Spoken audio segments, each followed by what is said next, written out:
გამარჯობა, ვისაუბროთ კბილთაშორის სივრცეებში კარიესზე. კბილთაშორის სივრცეები გახავთ ის სივრცეები, რომლებსაც ყველაზე ხშირად ვითარდება კარიესი. ეს გამომდინარეობს იქიდან, რომ ადამიანების უმრავლესობას ავიწყდება კბილთაშორის სივრცეების გასუფთავება.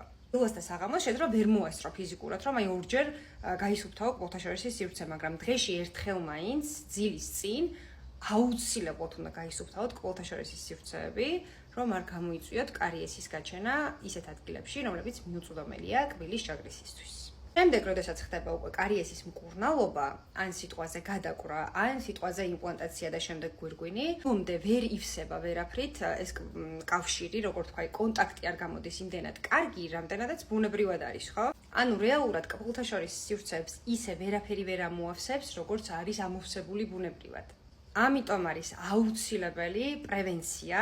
ამის ყველაზე კარგი პრევენცია, რა თქმა უნდა, გახლავთ ის, რომ გაისუფთავოთ კბილთაშორის სივრცეები, ფლოსით, ირიგატორით, კბილთაშორის ჯაგრულებით და ასე შემდეგ. გქონდა ამ თემაზე ვიდეო და აუცილებლად უყურეთ. კარგი იქნება თუ გაჟღინთავთ ფლოს ან კბილთაშორის ჯაგრულს, მაგალითად, ფტორის შემცველი კბილის პასტით, რომ ფტორი დაყოვდეს კბილთაშორის სივრცეებში ნახევარი საათი მაინც, რომ მოახდინოს მინაქრის რემინერალიზაცია.